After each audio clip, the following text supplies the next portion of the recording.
मेरा विभाग से जुड़ा एक सवाल है कि जल जीवन मिशन का जो अभी चल रहा है 2024 तक कंप्लीट होना था, 61 लाख लक्ष्य है, 61 लाख घरों तक पहुंचाना पानी, और अभी हम लोग 15 लाख तक ही पहुंचे हैं। तो बचे हुए 2 साल में हमको 40 लाख घरों तक जाना है।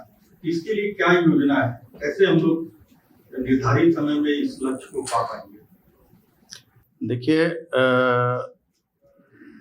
आप विभाग की बात कर रहे हैं। विभाग में जब मैंने कार्यभार संभाला था, उस समय सबसे पहले मैंने समीक्षा की थी विभाग की, तो पाया था कि 4% भी अचीवमेंट नहीं था। 4% घरों तक भी नल का संयोजन नहीं हो पाया था। और उस समय तुरंत हम लोगों को फिर कोविड का संक्रमण झेलना पड़ा। बावजूद इसके मुझे बताते हुए काफ़ी हर्ष होता है कि इसके बावजूद मैंने पूरे विभाग के हमारे सचिव से लेकर अभियंता प्रमुख से लेकर एक जूनियर इंजीनियर और कर्मचारियों पर को पूरी तरह से, आजकल जमाना है इंटरनेट का, ऑनलाइन का, तो पूरी तरह से निर्देशित करता रहा कि आप लोग अपने घरों में बैठकर भी कार्यों को संपादित कर सकते हैं। और हुआ भी, उसका फलाफल भी निकला, अच्छा सकारात्मक उसके रिजल्ट आए कि इन 3 वर्षों में, 3 वर्ष पूरे भी नहीं हुए, अभी मार्च में तीसरा हमारा वर्ष पूरा होगा, वित्तीय वर्ष, जहां मात्र 3.25 लाख घरों तक पिछली सरकार ने सफलता पाई थी नलों से, नल के माध्यम से जल पहुंचाने में पूरे राज्य में। आज हम लगभग 20 लाख घरों तक पहुंच गए हैं। 15 लाख 20 हजार, सही था, कहा था आपने, 15 लाख 20 हजार घरों तक लगभग हमारा ये 25% हम लोग पहुंच गए हैं। और शेष जो हमारा बचा हुआ ये है, वो इस फाइनेंशियल ईयर में लगभग हमें, हमारा लक्ष्य है 16.5 लाख घरों तक नल से। नहीं, इस साल का है, हम आंकड़ा आपको उपलब्ध करा देंगे, इतना हम रट कर नहीं आते हैं कोई चीज। 19 लाख, 18.5 लाख, 18,39,000 घरों तक हमें शुद्ध पेयजल पहुंचाने की इस वित्तीय वर्ष का लक्ष्य रखा है। और अगले वित्तीय वर्ष में 27,63,000 घरों तक, और टोटल अभी हमारा जो रेस्ट ये है FSTC 46,23,000 है। तो ये लक्ष्य हम लोग प्राप्त करने के लिए तेजी से योजनाओं को हम धरातल पर उतार रहे हैं। बीच में कुछ बाधाएं उत्पन्न हो गई थी शेड्यूल ऑफ रेट की, मटेरियल से लेके हर एक जो भी हमारे यहाँ ज़्यादा परचेज का इशू होता है, चाहे वो पाइप हो, मोटर्स हो, सारे रेट काफ़ी हाई हो गए थे। जो रेट था, शेड्यूल ऑफ रेट था, उससे काफ़ी रेट हाई हो गए थे, तो उसको अब सॉर्ट आउट कर लिया गया है, नया शेड्यूल ऑफ रेट आ गया है। और अब तेजी से निविदा की प्रक्रियाएं पूरी की जा रही हैं। और जो पुरानी योजनाएं हैं, जो पिछली सरकार में मैं कहूँगा कि कहीं से प्रभावित होकर बाहर की कंपनियों को, कोई इजराइल की कंपनी कहती थी अपने को, कोई चेन्नई की कंपनी, कोई हैदराबाद की कंपनी, वैसी कंपनियों ने यहाँ बड़े बड़े ठेके ले लिए थे, 1,000 करोड़, 2,000 करोड़, 1,200 करोड़ के ठेके पिछली सरकार, और काम की गति काफी धीमी थी। और ऐसी स्थिति थी, मैं बता दूं, कि उन एजेंसियों से विभाग के सचिव से लेके अभियंता प्रमुख तक डरते थे। किन एजेंसियों से पंगा लेने का मतलब है कि हमारा यहाँ से तबादला हो जाना। ऐसी स्थिति थी, वास्तविक स्थिति मैं बताऊं।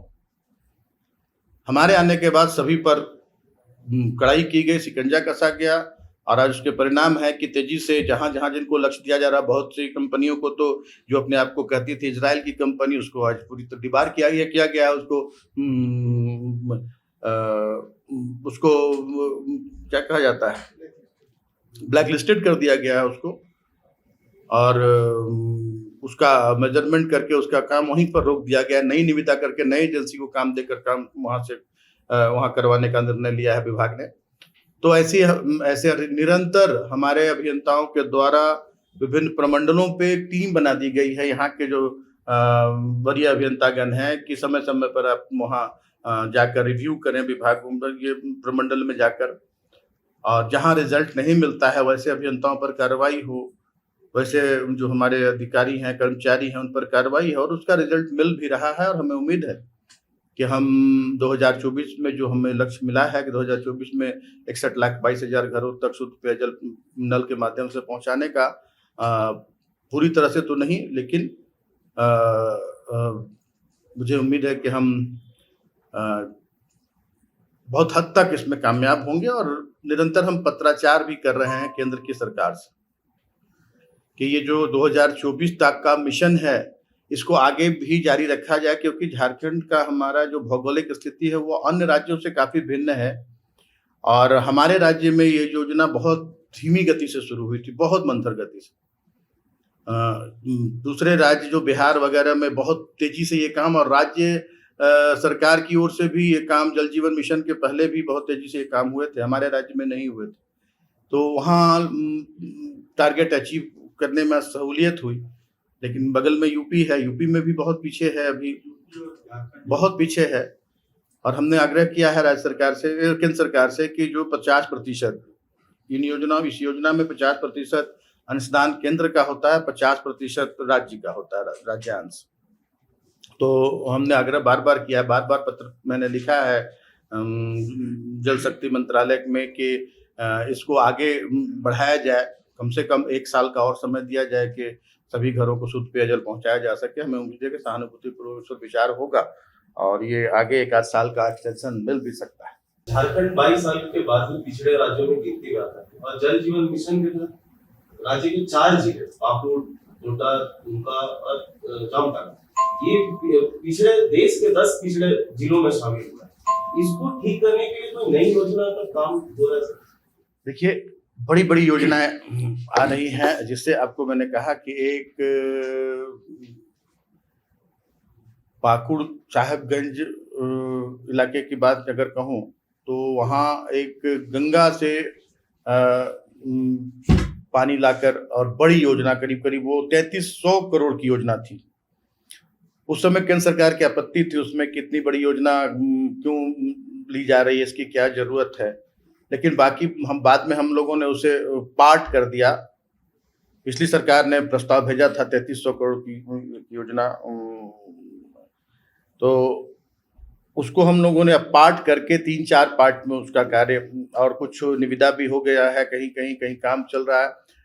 तो उसमें गंगा नदी से हम लोग पानी लाकर और उसको ट्रीट करके और घर घर लोगों को शुद्ध पेयजल उपलब्ध कराएंगे। और ये योजना भी मुझे लगता है कि 2024 के अंत तक ये योजना भी पूरी तरह से जनता के घरों तक पहुंच जाएगी। नल के माध्यम से लोगों को गंगा का शुद्ध पेयजल मिलने लगेगा। और जामताड़ा की बात जहां तक है, जामताड़ा में भी पूरे जामताड़ा जिले को कवर करने के लिए 3 बड़ी योजनाएं पर काम हो रहा है। उसकी भी निविदा हो गई है। मुझे लगता है कि वो भी योजना अब बहुत जल्द उस पर धरातल पर काम शुरू हो जाएगा। 2024 के अंत तक उस योजना से भी पूरे जामताड़ा जिले को शुद्ध पेयजल उपलब्ध होने लगेगा। प्रदेश के कई जिलों में आर्सेनिक, फ्लोराइड, हाँ, से अधिक पाई जाती है। इसमें हमारा विधानसभा इनका जहाँ गढ़वा है वही मेन जगह है, विधानसभा क्षेत्र भी है हमारा। गढ़वा, प्रतापपुर वहाँ का एरिया है। प्रतापपुर एरिया वगैरह में बहुत ज्यादा फ्लोराइड का प्रभाव है, आर्सेनिक का प्रभाव, आपके साहेबगंज, पाकुड़ वगैरह। तो अब हमारी योजना ये है, ज्यादातर अब तो हमारा ग्राउंड वाटर जो है वो कम से कम ग्राउंड वाटर का यूज हो, ये हम लोगों का एक मापदंड है, हम लोगों का एक गाइडलाइन है कि जहाँ पर सरफेस वाटर सोर्स नहीं हो वहीं ग्राउंड वाटर सोर्स से हमें शुद्ध पेयजल लोगों को पहुंचाना है। अब हम ज्यादातर योजनाएं जहां तक आप पलामू की बात कर रहे हैं, तो पलामू में जहां जहां फ्लोराइड का प्रभाव है सभी जगह अब सरफेस सोर्स से एक बड़े स्कीम के तहत लोगों को शुद्ध पेयजल अब प्राप्त होने लगा है। आज एक इशू होता था, एक कहा जाए तो चुनावी, क्या कहेंगे उसको, चुनावी एक ये बनता था कि फ्लोराइड से कौन मुक्त कराएगा। हमारे यहाँ हमारी सरकार बनने के बाद हमने वहाँ पूरे प्रतापपुर एरिया, प्रतापपुर संग्रह है, 5 पंचायत है, वहाँ हमने इससे मुक्त करा दिया है लोगों को। अब घर घर शुद्ध पेयजल बड़ी योजना से, जो मल्टी विलेज स्कीम होती है, बड़ी योजना से लोगों को शुद्ध पेयजल मिल रहा है। फ्लोराइड के युक्त पानी पीने से लोग मुक्त हो गए हैं। और जहाँ आर्सेनिक की बात है, आर्सेनिक आपको गंगा से भी आर्सेनिक, जहाँ पर साहिबगंज वगैरह में और भी जिलों में आर्सेनिक का प्रभाव है, तो वहाँ मैंने बताया आपको कि गंगा से लाकर पानी और उसको ट्रीट करके लोगों को शुद्ध पेयजल उपलब्ध कराया जाएगा। तो अब आर्सेनिक, और जहाँ अब एक लगता था ये जो जल मीनार से या हैंडपंप से पानी पिलाया जाता था, मिलता था, जहाँ फ्लोराइड का और आर्सेनिक का प्रभाव था, वहाँ एक EDF प्लग ये लगाया जाता था, तो वो सब बहुत लंबे समय तक नहीं काम कर पाते थे। तो उसका प्रभाव कुछ दिन रहता था, फिर वो नहीं रह जाता था काम के लायक।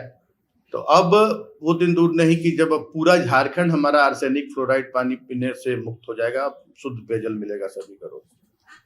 पेयजल आपूर्ति की योजना पे काम शुरुआत में धीमी थी, लेकिन बाद में तेज हुआ है। तो क्या आप ये बता पाएंगे कि अभी तक कितने जिलों में आपने अपना लक्ष्य हासिल कर लिया है, और क्या इस योजना को आगे जारी रखने के लिए कोई योजना है सरकार की? क्या टैक्स वैक्स लगाएगी सरकार, या फिर ऐसे ही योजना का लाभ लोगों को देती रहेगी?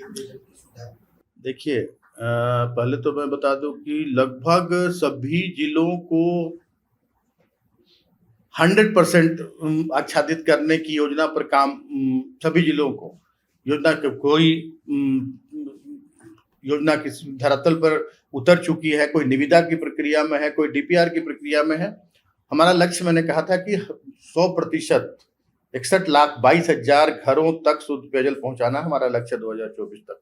उसमें हम तेजी से काम कर रहे हैं और हमें उम्मीद है कि सफल हम होंगे। हम अपनी पूरी टीम भावना के साथ पूरे विभाग में हम एक मित्रतापूर्ण फ्रेंडली एटमॉस्फेयर में हम काम करते हैं। तो सारे लोग पूरे डिवोशन के साथ काम कर रहे हैं और हमें उम्मीद है कि हम इसमें सफल होंगे। और क्या था आपका? कोई ऐसा जिला जहां काम पूरा हो 100% किसी जिले में एक रामगढ़ जिला है जहां लगभग मुझे लगता है कि 95%, 98% वहां पे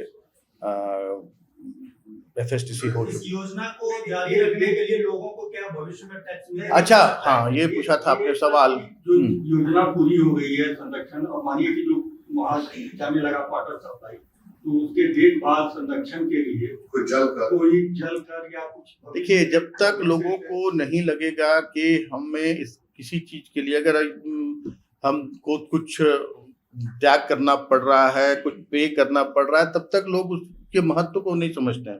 तो एक बहुत नॉमिनल चार्ज रखा गया है, प्रत्येक व्यक्ति 55 लीटर शुद्ध पेयजल देने का प्रावधान है इस स्कीम में। एक अगर आप 4 लोग हैं अपने घर में तो आपको 220 लीटर पानी प्रतिदिन मिलेगा, इसका प्रावधान रखा गया है।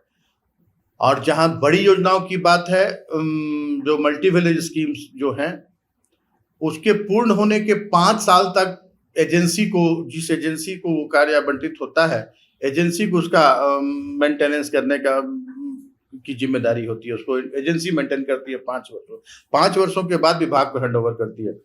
और जो छोटी योजनाएं हैं वो VWSC एक बना गया है ग्राम जल स्वच्छता समिति, तो उसके द्वारा संचालित किया जाता है, जिसको हेड मुखिया करते हैं।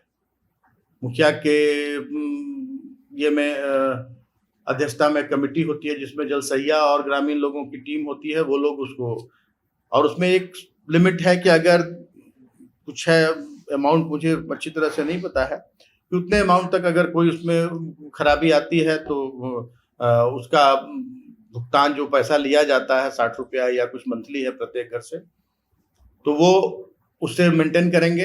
बिजली बिल का भुगतान, अब तो खैर बिजली की भी समस्या वो भी अब दूर हो गई। अब तो हम सारा सोलर सिस्टम से हम लोग उसको संचालित करेंगे।